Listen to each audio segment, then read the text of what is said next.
Converting Hog Starter Mash to Quail Layer Feeds, turuan kita. Yan po. Oo. Yes. Kasi alam mo, sa ngayon, ang daming gusto mag-alaga ng pagpupugo.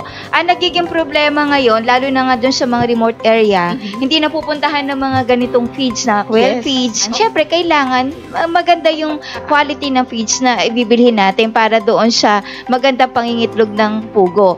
Kaya tayo bilang gusto makatulong sa mga nag-aalaga, naggawa tayo. Actually, matagal na to eh. Oo. Matagal na to.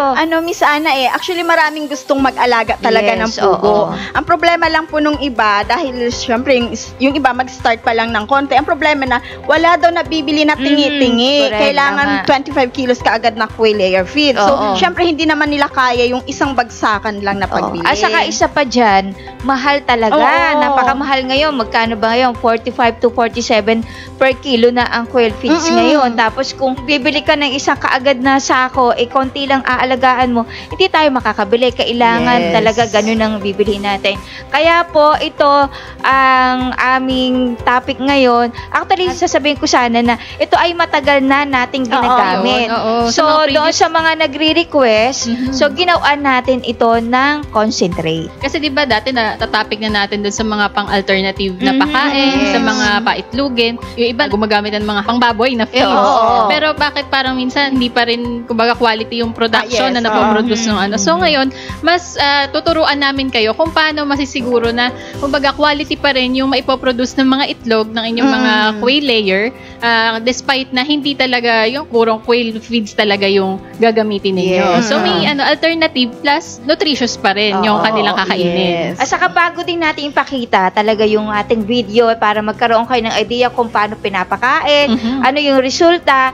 Kaya po, Hog Starter Mash, yung aming napiling feeds na ilalagay doon sa ating concentrate. Dahil po ang Hog Starter Mash ay mataas po ang protina. Ang protein po nan ay naglalaro yan sa 18 to 19 depende doon sa manufacturer na inyong bibilhin. So, ang pangailangan po ng pugo, ang protina po dapat ay hindi bababa sa 18%. Ayan po yung behind na bakit starter feeds ang kailangan natin ihalo. So ayan, para makita po natin yung resulta ng pagbibigay ng starter feeds plus concentrate, ito po yung video. Ngayon ay mag-harvest tayo ng itlog.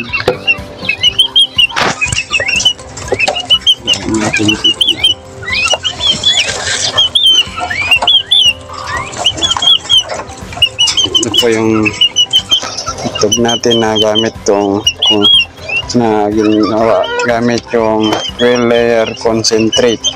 Ito yung mga itlog niya.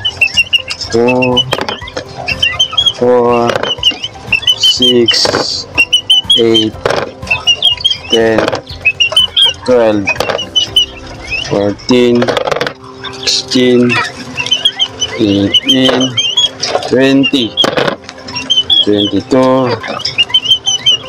24, 25.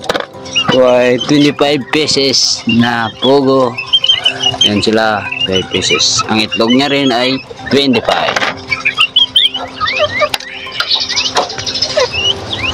Yan yung input niya, oh. Yan. Input niya. Yan po. Ito naman ay may lalaki na pugo. Ito ang pang-breeding mo sana. Pag nawa 2,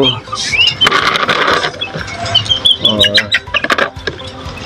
6, 8, 10, 12, 16, 14,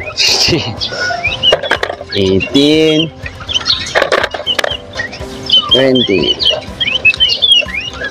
20 pesos, may 5 lalaki.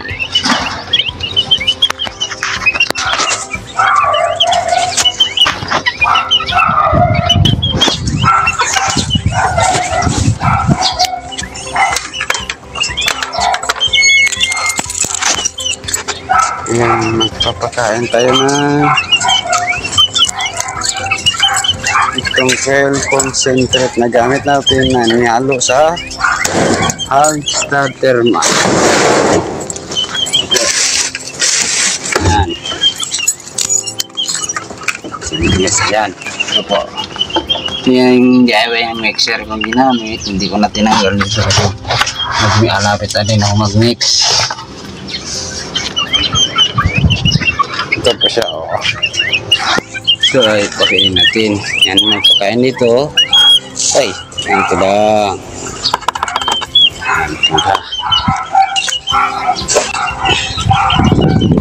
Yan.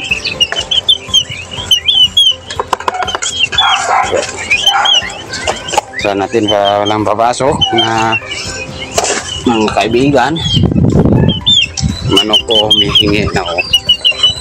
Yan. Yan.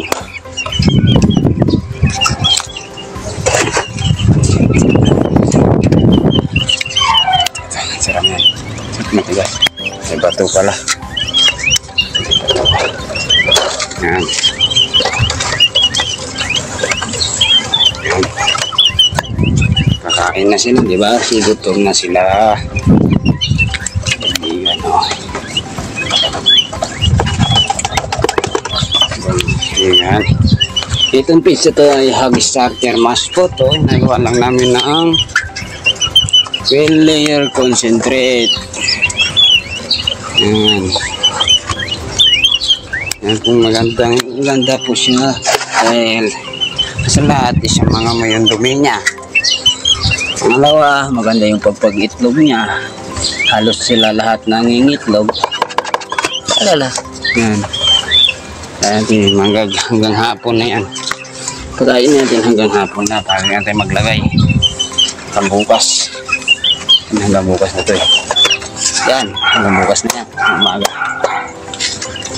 Ito pala humingi na yung dalawa kong ano pa. Ito pa rin ang pinakakain ko dito. Ito lang din. Yung well layer concentrate. Yung masabi. Oh. Isin natin. Ayan sila. Ayan. Yan sila kumain na, diba? Oh. Yan, oh. Diba?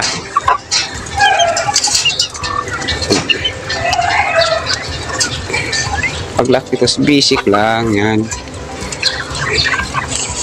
Yung laging tulong sa akin yung well layer concentrate dahil nakatipid ako, saka maganda yung pagka-itlog niya, walang basag, matigas yung shell niya. Yun po. Tapos yung vitamins kong gamit ay Atobi. Ito po, Atobi yan sila lahat. Ayan, maraming stock dyan. Yan, Atobi po yan, nilalagay ko dyan para hindi na ko panay timpla. Maganda kasi naka-stack to dahil mas lalo siyang tatapang yung mga vitamin niya, yung mga gamot niya. Yan. Yan. So nakita natin ha, napakasimple yung pag-aalaga ng isa nating pong kasamahan po yan dito. Napaka maganda yung naging resulta o yung resulta ng ng starter feeds plus yung ating quail concentrate. Ayan. Doon po sa video na nakita nyo kanina, i-detail po natin niya kung ilang pieces yung kanyang alaga, kung ilan yung pinapakain niya. So una po dyan, yung kanyang quail na inaalagaan, nabili niya yan, nangingitlog na eh, di ba? 90 days na siya. 3 months na. RTL na siya. Ayun. Oo. Tapos yung alaga niya pong pugo, kung nakita niyo po doon sa ibabaw, 25 po yun. Tapos doon sa baba, 25 din. Pero may 5 lalaki po doon sa baba. Oo.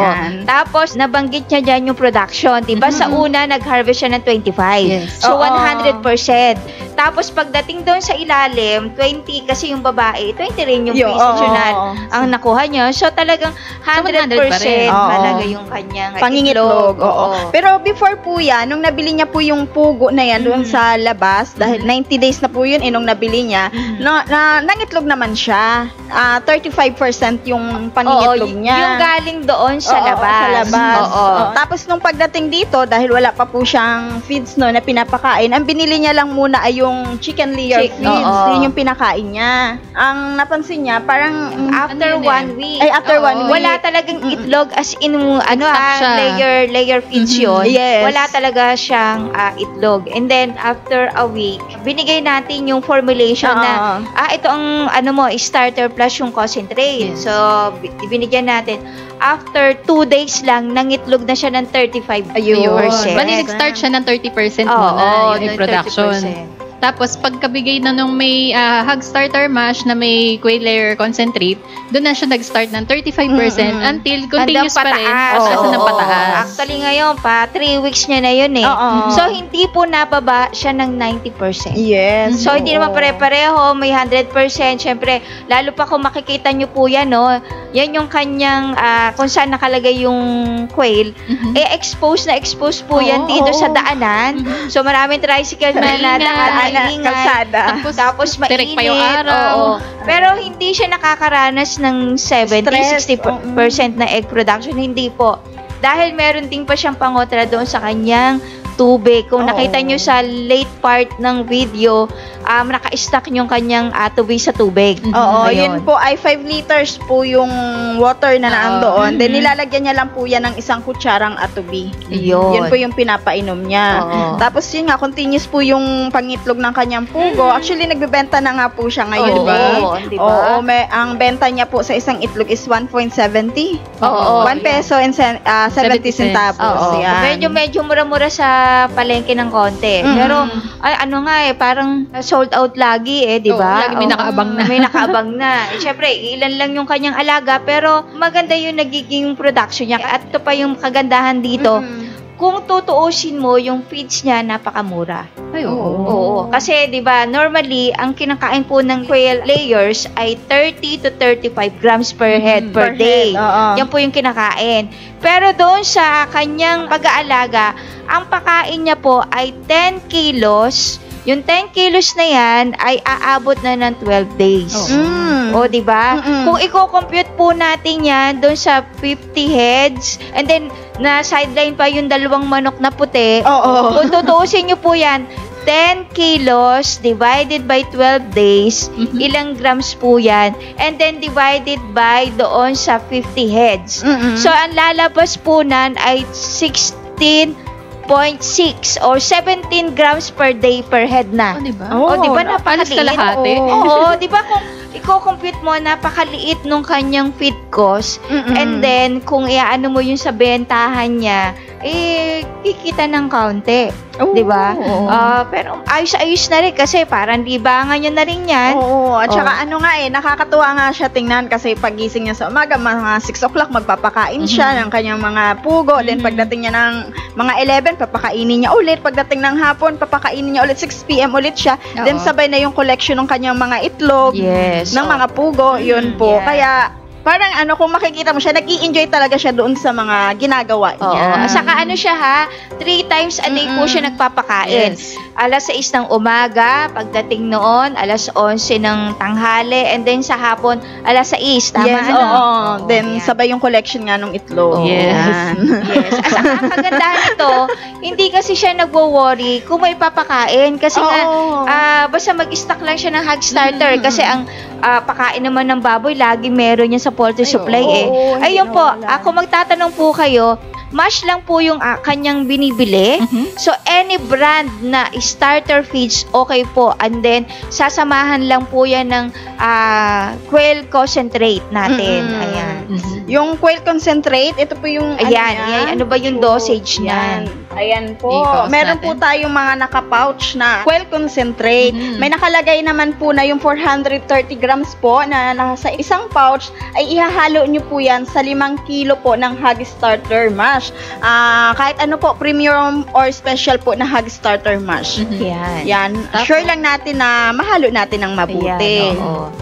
Tapos may Meron packaging pa din isa na. packaging na isa. Oo, Ayan. itong isa naman po ay 825 grams naman po yung packaging ng isa. Ihahalo naman po natin yan sa 10 kilo ng Hug Starter Mash. Then, make sure lang po natin na will mix po yung pagkakahalo natin para evenly halo doon sa feeds po natin. Yan. So, pag nahalong-halong-halo yan at magandang ibibigay po natin doon sa ating mga alaga. Check na po. Sure na mangingitlog yung inyong mga quail. Kung itatanong nyo po yan, pwede po yan sa mga RTL, doon sa mga bago pa lang na ilang days? 25 days. Oo, pwede na po nating ipakain yan. Hanggang doon sa meron na ilang months na kayo nag-aalaga, pwede naman po natin, yan po yung pang alternative nyong feeds. Yes.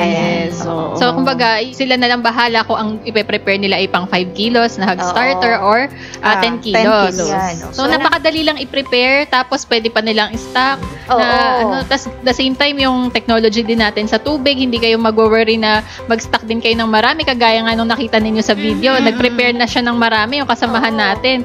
Basta as long as nasa container naman siya na may takip, so secured naman yung inumin ng mga pugo. Oo, at saka kung nag-worry kayo na baka ma-stress yung inyong mga alagang pugo, kung nakita nyo nga po kanina, nasa labas po, nasa tabing daan, saka alam mo sikat doon, ng araw. Oo, diba? Pero tingnan nyo po, yung kanyang pangingitlog is 100% pa rin po yung production. Oo, saka kung makikita mo sa panahon ngayon, pwede nating maging extra income yan. Kasi Oo. minsan yung nagiging problema natin, yung pakain eh. So ayan po, isa na naman po yan na pwede nating gamitin. Pwede nyo pong itry na kahit po wala tayong quail feeds, starter feeds lang po, plus sa atin yung concentrate pag-alaga na po tayo ng ating mga pugo. Yes po. At saka regarding po diyan, yung pinakita namin sa inyo, madali na lang po talagang i-prefer dahil hindi mo na po kailangang magtimbang-timbang pa. Yung feeds na lang, yun ay ihahalo mo na lang. Oo, So wala nang kung ano yung problema. kailangan mo, yun na yun, halo na lang. Yun, pwede mo nang ipakain. Yes. Hindi na sila magsusukat kasi yung packing natin sa concentrate is nakalaan na kung for 5 kilos siya or for 10 kilos. Yes. Oo, saka kung titingnan nyo po napakaliit lang yung kailangan nating concentrate at hindi nyo na kailangan pang ito yung kailangan. Yung doon siya nagpapagawa, wala naman yung problema doon sa formulation kasi may mga raw mats kayo. Pero yung wala talaga, totally katulad na andito tayo sa subdivision, hindi tayo makakuha ng mga iba-iba nating mga ingredients. Ayan. So ito po, pinamadali na lang po. Kung tatanungin nyo po kung quail feeds lang ba, pwede rin po yan doon sa mga layer na manok na malalaki. Pwede po natin ilagay yan. Actually, meron din po tayong pang-layer Yes. na yun. concentrate. Yes, pwede po. Sa mga native, pwede rin po yan. Yan. So maraming salamat po uli sa inyong pagsubaybay sa amin. And always remember, Team Matovi will continue to educate, Share and inspire others. Bye!